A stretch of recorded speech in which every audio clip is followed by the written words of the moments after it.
ஒருவர் நம்மை பார்க்கிற கண்ணோட்டம் அது உண்மையா பொய்யா, அந்த கண்ணோட்டம் கரெக்டா தப்பா நமக்கு மட்டும்தான் தெரியும். அதே மாதிரி மற்றவங்களுடைய லைஃப்லயும் என்ன நடக்குதுன்றது நமக்கு தெரியுமா? அவங்களை ஈஸியா நம்ம ஜட்ஜ் பண்ணிடுறோம், ஈஸியா அவங்கள குற்றவாளியும் நியாயம் தீர்க்கிறோம். ஒரு ட்ரெயின்ல ஒரு சின்ன பையன் பயங்கர சேட்டை பண்ணிக்கிட்டு இருக்கிறான்.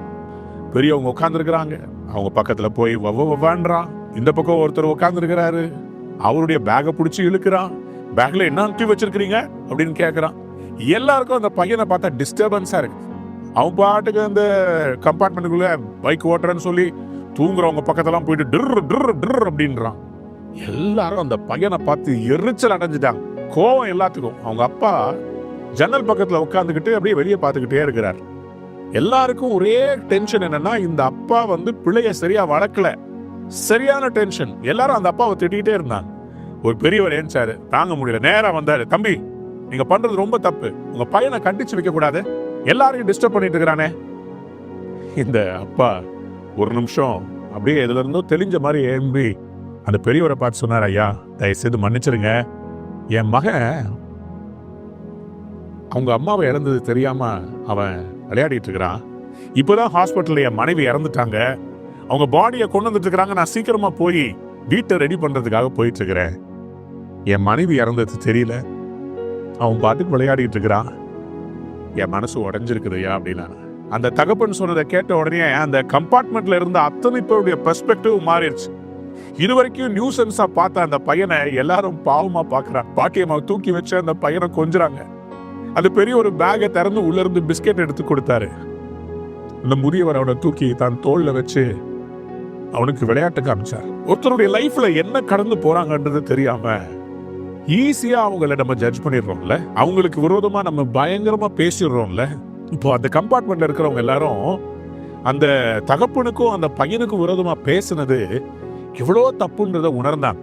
இந்த 3 டைமென்ஷனல் இமேஜை பாருங்களேன். இதை செஞ்சவர் ரொம்ப அழகா செஞ்சிருக்கிறார். பாருங்க, இந்த வுடன் பீஸ்ல அவர் சில வண்ணங்களை தீட்டி வைத்திருக்கிறார். ஒரு கோனிக்கல் ஷேப்ல இருக்கிற இந்த வுட்டை திருப்பும் போது அது எப்படி ஒரு இன்டெப்த் ஒரு ரூமை காமிக்குது பாத்தீங்களா? எவ்வளவு ரியலா இருக்குது பாத்தீங்களா? இது மாதிரிதாங்க நம்முடைய லைஃப்லயும் சில தவறுகளை பண்ணிடுறோம், மக்களை மேலோட்டமா பார்த்து ஜட்ஜ் பண்ணிடுறோம். தாவீதுடைய சகோதரன், சொந்த சகோதரன் சொல்றாரு, டேய் நீ இந்த கோலியாத்தை அழிக்கிறது உன்னால முடியாத காரியம், சும்மா வாய் விடாத, போய் அப்பா கொடுத்த அந்த கொஞ்சம் ஆடுகளை பாரு. சில பேருக்கு எப்போதுமே இந்த சின்னவங்களாகவே இருக்கணும். பணம் படைத்தவர்கள், பலம் உள்ளவர்கள், அவங்களுக்குன்னு ஒரு லீக் வச்சிருப்பாங்க.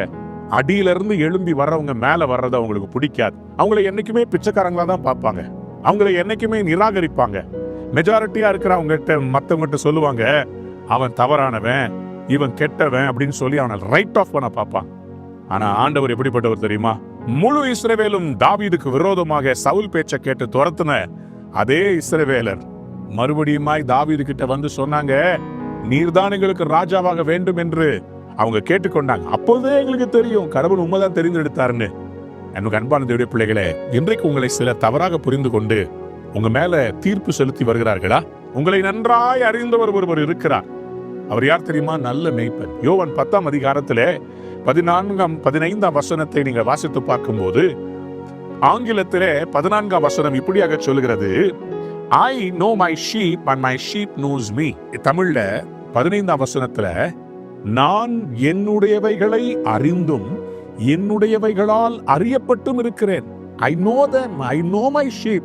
நீங்க கர்த்தருடைய கையில இருக்கிற ஆடுங்க. உங்களுடைய இருதயத்தில் இருக்கிற வேதனைய, துன்பத்தை, அவமானத்தை அவர் அறிந்திருக்கிறார். உங்களுடைய சொந்த கணவன் புரிந்து கொள்ளவில்லை, உங்களுடைய குடும்பத்துல உங்களை புரிந்து கொள்ளவில்லை, என் பெற்றோர் என்னை புரிந்து கொள்ளவில்லை, உடைஞ்சு போய் கதறிக்கிட்டு இருக்கிறீங்க. கர்த்தர் சொல்றார், நான் உன்னை அறிந்திருக்கிறேன். யார் உன்னை கைவிட்டாலும் நான் உன்னை கைவிடாத தெய்வம். சீக்கிரத்துல அவர் நிலைமையை மாற்றுவாருங்க. எந்த ரூத்த புருஷனை கொன்னுட்டு வந்து வாழ்றா பாருன்னு சொல்லி ஏசுனாங்களோ, அதே ரூத்த போவாஸ்க்கு மனைவியா மாத்தி சரித்திரத்துல அந்த பெண்மணியை கர்த்தர் சேர்த்தார்ல. உங்களுடைய லைஃப்லயும் அவர் ஹிஸ்டரியை ரீரைட் பண்ண போறார். Today God says, I know you and you know me. நம்ம 2 பேருக்கும் இருக்கிற உடன்படிக்கை ஒப்பந்தம் எனக்கு தெரியும். நான் உன்னை அறிந்திருக்கேன், நான் உனக்கு நன்மை செய்வேன். நீங்க எவ்வளவு பாதாளத்துல விழுந்தாலும் அவர் தூக்கி எடுத்து நிறுத்த வல்லமை உள்ளவர். நீங்க எவ்வளவு இழந்தாலும் அதையெல்லாம் திருப்பி தர வல்லமை உள்ளவர். Today don't loose hope. உங்கள் மெய்ப்பன், உங்களை படைத்த ஆண்டவர் உங்களுக்கு எல்லாத்தையும் திருப்பி தருவார். இழந்த வீடு, ஆஸ்திகள் எல்லாவற்றையும் திருப்பி தருவார். ஆண்டவர் எந்த படிக்கட்டுல நீங்க அவமான சின்னமா நீங்களோ அதே எண்ணத்துல உங்களை தலை நிமிர்ந்து நிற்க பண்ணுவார். இந்த எண்ணத்தோடு நடங்க. இந்த நாள் உங்களுக்கு நல்ல நாளாக இருக்கட்டும். God bless you. Don't give up. God loves you. He knows you.